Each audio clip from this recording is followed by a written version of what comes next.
നമസ്കാരം. കേരളത്തിന്റെ തലസ്ഥാന നഗരിയിൽ ഇന്ന് നടക്കുന്നത് വികസനമല്ല, മറിച്ച് ആസൂത്രിതമായ പകൽക്കൊള്ള തന്നെയാണ്. സാധാരണക്കാരൻ ഒരു വീട് വെച്ചാൽ അതിന്റെ നികുതി അടയ്ക്കാൻ ഒരു ദിവസം വൈകിയ നോട്ടീസ് അയക്കുന്ന നഗരസഭ കോടീശ്വരന്മാർക്കും പാർട്ടി ബിനാമികൾക്കും മുന്നിൽ മുട്ടിലിടയുകയാണ്. നിങ്ങൾക്കറിയാമോ, നമ്മുടെ തിരുവനന്തപുരം നഗരസഭയ്ക്ക് പിരിച്ചെടുക്കാനുള്ളത് എത്ര കോടികളാണെന്ന്? കേട്ടാൽ ഞെട്ടിപ്പോകും. വെറും 1 രൂപയോ 2 രൂപയോ അല്ല, 107 കോടിയിലധികം രൂപ. അതെ, 107.91 കോടി രൂപയുടെ വരുമാന ചോർച്ചയാണ് ഏറ്റവും പുതിയ ഓഡിറ്റ് റിപ്പോർട്ട് പുറത്തുവിട്ടിരിക്കുന്നത്. യുവമേയർ എന്ന് കൊട്ടിഘോഷിക്കപ്പെട്ട ആര്യ രാജേന്ദ്രന്റെ ഭരണത്തിന് കീഴിൽ തലസ്ഥാനം അഴിമതിയുടെയും കെടുകാര്യസ്ഥതയുടെയും കുത്തരങ്ങായി മാറിയിരിക്കുന്നു. ജനങ്ങളുടെ നികുതിപ്പണം കൊണ്ട് ആർമാദിക്കുന്ന പിണറായി സർക്കാരും അവർക്ക് കുടപിടിക്കുന്ന നഗരസഭയും ചേർന്ന് തിരുവനന്തപുരത്തെ എങ്ങനെയാണ് നശിപ്പിച്ചത്? ഈ 100 കോടി രൂപ എവിടെ പോയി? ആരുടെ പോക്കറ്റിലേക്കാണ് ഈ പണം ഒഴുകിയത്? ഇതിന് പിന്നിലെ ഗുണ്ടാബിനാമി ബന്ധങ്ങൾ എന്താണ്? ഇതിലൂടെ എത്ര കോടികൾ ഇവർ മുക്കിയിട്ടുണ്ടാകും? ഇന്ന് നമ്മൾ ചർച്ച ചെയ്യുന്നത് കേരളം കണ്ട ഏറ്റവും വലിയ നഗരസഭ അഴിമതിയെ കുറിച്ചാണ്. ഈ വീഡിയോ മുഴുവനും കാണുക, കാരണം ഇത് നിങ്ങളുടെ പണമാണ്, നിങ്ങളുടെ നഗരത്തിന്റെ പണമാണ്. 2023-24 വർഷത്തെ കേരള സംസ്ഥാന ഓഡിറ്റ് വകുപ്പിന്റെ റിപ്പോർട്ടാണ് ഇപ്പോൾ പുറത്തു വന്നിരിക്കുന്നത്. ഇത് വെറുമൊരു രാഷ്ട്രീയ ആരോപണമല്ല, മറിച്ച് സർക്കാർ സംവിധാനം തന്നെ തയ്യാറാക്കിയ ഔദ്യോഗിക രേഖയാണ്. നഗരസഭയുടെ പ്രധാന വരുമാന സ്രോതസ്സായ വസ്തു നികുതി, വാടക, ലേലത്തുക എന്നിവയൊന്നും കൃത്യമായി പിരിച്ചെടുക്കുന്നില്ല എന്ന് ഓഡിറ്റ് റിപ്പോർട്ട് അക്കമിട്ട് നിരത്തുന്നു. മൊത്തം 107.91 കോടി രൂപ കുടിശ്ശിക. ഈ തുകയുണ്ടെങ്കിൽ തലസ്ഥാന നഗരിയിലെ എത്ര റോഡുകൾ നന്നാക്കാമായിരുന്നു? എത്ര പാവപ്പെട്ടവർക്ക് ലൈഫ് മിഷനിൽ വീട് നൽകാമായിരുന്നു?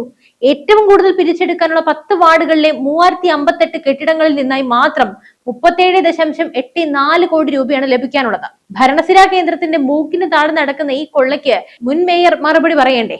നഗരസഭയുടെ ഭരണപരാജയം എത്രത്തോളം ഉണ്ടെന്ന് നോക്കാം.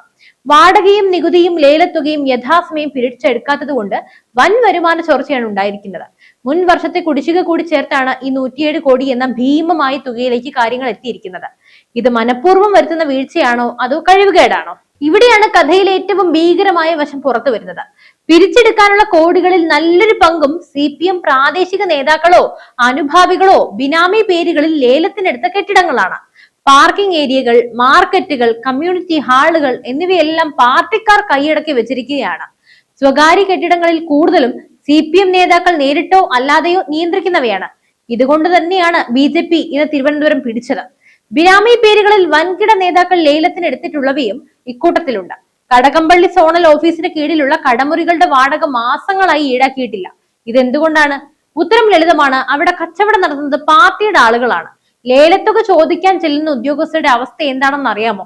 CPM ബിനാമികളായ ഗുണ്ടകളെ വെച്ചാണ് പല കരാറുകളും ഏർപ്പെട്ടിരിക്കുന്നത്. കുടിശ്ശിക ചോദിച്ചാൽ ഉദ്യോഗസ്ഥരെ ഈ ഗുണ്ടകൾ വിരട്ടുന്നത് പതിവായിരിക്കുന്നു. തിരുവനന്തപുരം കോർപ്പറേഷൻ ഓഫീസിൽ ഗുണ്ടാവിളയാട്ടമായിരുന്നോ നടന്നിരുന്നത്? ആര്യ രാജേന്ദ്രൻ എന്ന മുൻ മേയർ ഈ ഗുണ്ടകൾക്ക് മൗനാനുവാദം നൽകുകയായിരുന്നു. സ്വന്തം ജീവനക്കാർക്ക് സുരക്ഷ നൽകാൻ കഴിയാത്ത മേയർ എന്തിനാണ് ആ കസേരയിൽ ഇരിക്കുന്നത്? എന്തായാലും ഇതിനെല്ലാം VV രാജേഷിന്റെ വക നല്ലൊരു മാറ്റമായിരിക്കും കൊണ്ടുവരിക. കൂടുതൽ സർക്കാർ ഓഫീസുകൾ സ്ഥിതി ചെയ്യുന്ന പാളയം വാർഡിൽ നിന്ന് മാത്രം 827 കെട്ടിടങ്ങളിൽ നിന്ന് 12.90 കോടി രൂപ കുടിശ്ശിക ലഭിക്കാനുണ്ട്. നഗരസഭ മെയിൻ ഓഫീസ് പരിധിയിലെ കെട്ടിടങ്ങളുടെ വാടക കുടിശ്ശിക മാത്രം 1.5 കോടി രൂപയ്ക്ക് മുകളിലാണ്. Parking area, market, community hall എന്നിവയുടെ ലേലത്തുകയിലും ലക്ഷങ്ങൾ പിടിച്ചെടുക്കാൻ ബാക്കിയുണ്ട്. നഗരസഭയുടെ 30ഓളം വാർഡുകളിലായിട്ടുള്ള അനധികൃത ഹോട്ടലുകൾ, റിസോർട്ടുകൾ ഉൾപ്പെടെയുള്ള കെട്ടിടങ്ങൾ, മറ്റ് വാണിജ്യ കെട്ടിടങ്ങൾ എന്നിവയിൽ നടത്തിയ പരിശോധനയിൽ 61.09 കോടി രൂപയുടെ കുടിശ്ശികയാണ് കണ്ടെത്തിയത്. നിയമവിരുദ്ധമായി പ്രവർത്തിക്കുന്ന റിസോർട്ടുകൾക്കും ഹോട്ടലുകൾക്കും ഒത്താശ നൽകുന്നത് ആരാണ്? ഈ 61 കോടി രൂപ ലഭിച്ചാൽ നഗരസഭയുടെ എത്ര സാമ്പത്തിക പ്രതിസന്ധികൾ തീരുമായിരുന്നു? പക്ഷെ അധികൃതർ മൗനത്തിലാണ്. കാരണം ഈ കെട്ടിട ഉടമകളെല്ലാം പാർട്ടിയുടെ വലങ്കൈകളാണ്. കേരള മുനിസിപ്പാലിറ്റി ആക്ട് 1994 സെക്ഷൻ 233 പ്രകാരം ഒഴിവാക്കപ്പെട്ടിട്ടില്ലാത്ത എല്ലാ കെട്ടിടങ്ങൾക്കും വസ്തുനികുതി ചുമത്തേണ്ടതാണ്. സെക്ഷൻ 235 പ്രകാരം ഏതൊക്കെ കെട്ടിടങ്ങളെ ഒഴിവാക്കണമെന്ന് വ്യക്തമായി പറയുന്നുണ്ട്. അതിൽ സർക്കാർ കെട്ടിടങ്ങളെ ഉൾപ്പെടുത്തിയിട്ടുമില്ല. എന്നിട്ടും തലസ്ഥാനത്തെ സർക്കാർ ഓഫീസുകൾ നൽകാനുള്ളത് 50.18 കോടി രൂപയാണ്. ചതുരശ്ര അടിക്ക് 22 രൂപയാണ് മുനിസിപ്പൽ കോർപ്പറേഷനുകളിൽ സർക്കാർ ഓഫീസിൽ കെട്ടിടങ്ങളുടെ ഏറ്റവും കുറഞ്ഞ നിരക്ക്. ഒരു വശത്ത് ഖജനാവ് കാലിയാണെന്ന് പറഞ്ഞ് കരയുന്ന പിണറായി സർക്കാർ, മറുവശത്ത് തങ്ങൾ നൽകേണ്ട നികുതി പോലും നൽകാതെ സ്വന്തം നഗരസഭയെ തകർക്കുന്നു. സർക്കാർ പണമില്ലാതെ വലയുന്ന കാലത്ത് നഗരസഭയ്ക്ക് കിട്ടേണ്ട ഈ 50 കോടി രൂപ പിടിച്ചെടുക്കാൻ എന്ത് തടസ്സമാണ് മേയർക്കുണ്ടായിരുന്നത്? സ്വന്തം പാർട്ടിയുടെ സർക്കാരിനോട് പണം ചോദിക്കാൻ മുൻ മേയർ ഇത്രത്തോളം ഭയപ്പെട്ടിരുന്നോ? അഴിമതി മൂടി വയ്ക്കാൻ എത്ര തന്ത്രപരമായ നീക്കങ്ങളാണ് ഇവർ നടത്തുന്നത് എന്ന് നോക്കാം. കുടിശ്ശിക സംബന്ധിച്ചുള്ള കെട്ടിടങ്ങളുടെ വിശദ വിവരങ്ങൾ ഓഡിറ്റ് വിഭാഗം ആവശ്യപ്പെട്ടപ്പോ കോർപ്പറേഷൻ അധികൃതർ നൽകിയ മറുപടി കേട്ടാൽ ആരും ചിരിച്ചു പോകും. 2024 ജനുവരി 1 മുതൽ സഞ്ജയ സോഫ്റ്റ്വെയർ നിലവിലില്ലാത്തതുകൊണ്ട് വിവരങ്ങൾ ലഭ്യമല്ല പോലും. എന്തൊരു വിരോധാഭാസമാണിത്. കോടിക്കണക്കിന് രൂപയുടെ കണക്ക് ചോദിക്കുമ്പോൾ സോഫ്റ്റ്വെയർ പണിമുടക്കി എന്ന് പറയുന്നത് ആരെ പറ്റിക്കാനാണ്? ഡിജിറ്റൽ കേരളം എന്ന് പ്രസംഗിക്കുന്നവർ ഒരു നഗരസഭയിലെ കണക്കുകൾ സൂക്ഷിക്കാൻ പോലും കഴിവില്ലാത്തവരാണോ? അതോ വിവരങ്ങൾ പുറത്തു വന്നാൽ പല ഉന്നതരുടെയും ബിനാമി ബന്ധങ്ങൾ പുറത്താകുമെന്ന് പേടിയാണോ?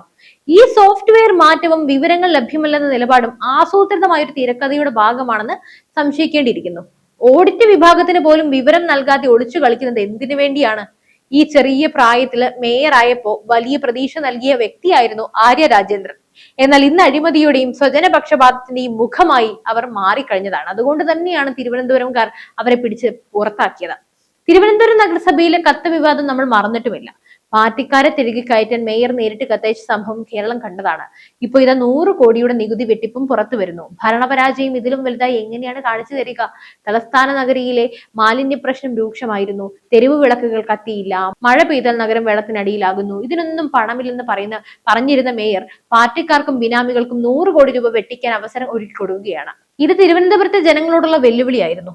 ആര്യ രാജേന്ദ്രൻ എന്ന വ്യക്തിയല്ല, മറിച്ച് ആ കസേരയെ നിയന്ത്രിക്കുന്ന CPM എന്ന പാർട്ടിയാണ് ഈ കൊള്ളയ്ക്ക് പിന്നിൽ. എന്തായാലും ഇനി അതിനെല്ലാം ഒരു മാറ്റം വരും. കാരണം BJP എത്തിക്കഴിഞ്ഞു. സുതാര്യമായ ഭരണം ഉറപ്പാണ്. തിരുവനന്തപുരം നഗരസഭ എന്നത് വെറും ഒരു സാമ്പിൾ മാത്രമാണ്. കേരളത്തിലുടനീളം LDF ഭരിക്കുന്ന തദ്ദേശ സ്വയംഭരണ സ്ഥാപനങ്ങളിൽ ഇതേ രീതിയിലുള്ള അഴിമതികൾ നടക്കുന്നുണ്ടെന്നത് പകൽ പോലെ സത്യമാണ്, വ്യക്തമാണ്. CPM നേതാക്കളുടെ ബിനാമികൾക്ക് പൊതുമുതൽ തീരെഴുതി കൊടുക്കുന്ന ഈ രീതി കേരളത്തെ വലിയൊരു സാമ്പത്തിക തകർച്ചയിലേക്കാണ് നയിക്കുന്നത്. സംസ്ഥാനം കടക്കെണിയിലാണെന്ന് പറഞ്ഞ് സാധാരണക്കാരന്റെ മേൽ അധിക നികുതി ഭാരം അടിച്ചേൽപ്പിക്കുന്ന സർക്കാർ സ്വന്തം നേതാക്കൾ വെട്ടിച്ച കോടികൾ തിരിച്ചു പിടിക്കാൻ തയ്യാറാകുന്നില്ല. ഒരു ചെറുവിരൽ പോലും അതിനെതിരായി അനക്കുന്നില്ല. തിരുവനന്തപുരത്ത് ഇപ്പോൾ പുറത്തു വന്നത് 100 കോടിയുടെ കണക്കാണ്. എന്നാൽ രേഖകളിൽ ഇല്ലാത്ത എത്രയെത്ര കോടികൾ ഇത്തരത്തിൽ മുക്കിയിട്ടുണ്ടാകും. തദ്ദേശ സ്ഥാപനങ്ങളെ പാർട്ടിയുടെ പോഷക സംഘടനകളെ പോലെയാണ് ഇവർ ഉപയോഗിച്ചിരുന്നത്. അപ്പോൾ ഇതൊരു നിസ്സാരമായ ഓഡിറ്റ് റിപ്പോർട്ട് അല്ല, ഇതൊരു കൊള്ളയുടെ വ്യക്തമായ തെളിവാണ്. തിരുവനന്തപുരം നഗരസഭയിലെ ഓരോ നികുതിദായകന്റെയും അധ്വാനത്തിന്റെ ഫലമാണ് ഇവർ സ്വന്തക്കാർക്കായി ദാനം ചെയ്തിരുന്നത്. ആര്യ രാജേന്ദ്രനും CPM-ഉം ഇതിന് ഇനിയെങ്കിലും ഒരു മറുപടി തന്നേ തീരൂ. സോഫ്റ്റ്വെയറിന്റെ മറവിൽ ഒളിച്ചും ഗുണ്ടകളെ വിട്ട് ഭീഷണിപ്പെടുത്തിയും നിങ്ങൾക്ക് ഈ സത്യം എത്ര കാലം മൂടിവെക്കാൻ സാധിച്ചു? ഇപ്പോൾ BJP വന്നപ്പോൾ ഇതെല്ലാം പൊടിതട്ടി പുറത്തു വന്നില്ലേ? തലസ്ഥാന നഗരിയെ അഴിമതിയുടെയും ബിനാമി ഇടപാടുകളുടെയും കേന്ദ്രമാക്കി മാറ്റിയിരുന്ന ഈ ഭരണകൂടത്തിനെതിരെ ശക്തമായ ജനവികാരം ഉയർന്നതാണ്. അതാണ് വോട്ടിൽ കണ്ടത്, തദ്ദേശ തിരഞ്ഞെടുപ്പിൽ കണ്ടത്. എന്തായാലും നിങ്ങളുടെ അഭിപ്രായം താഴെ കമന്റ് ചെയ്യുക. തിരുവനന്തപുരം നഗരസഭയിലെ ഈ നികുതി വെട്ടിപ്പിനെ കുറിച്ച് നിങ്ങൾ എന്ത് കരുതുന്നു? ഈ 100 കോടി രൂപ എവിടെ പോയിട്ടുണ്ടാകും? ഈ വീഡിയോ പരമാവധി ഷെയർ ചെയ്യുക. കാരണം ഈ സത്യങ്ങളിൽ എല്ലാ മലയാളികളിലേക്കും എത്തണം. ഇനിയെങ്കിലും വോട്ടിന്റെ വില അവർ അറിയണം. നമ്മുടെ നികുതി പണം ആരുടെയൊക്കെയോ പോക്കറ്റിലേക്ക് പോകുന്നത് കണ്ടു നിൽക്കാൻ സാധിക്കുമോ? ഈ അഴിമതിയുമായി ബന്ധപ്പെട്ട കൂടുതൽ രേഖകളും ബിനാമി കരാറുകളും വിശദാംശങ്ങളും നമ്മൾ ഇനിയും ചർച്ച ചെയ്യും. ഇതുമായി ബന്ധപ്പെടുന്ന എല്ലാ വാർത്തകളും നമ്മൾ പുറത്തുവിടുന്നതായിരിക്കും. എന്തായാലും ഈ വിഷയത്തെക്കുറിച്ചുള്ള നിങ്ങളുടെ അഭിപ്രായങ്ങൾ തീർച്ചയായും കമന്റ് ചെയ്യൂ.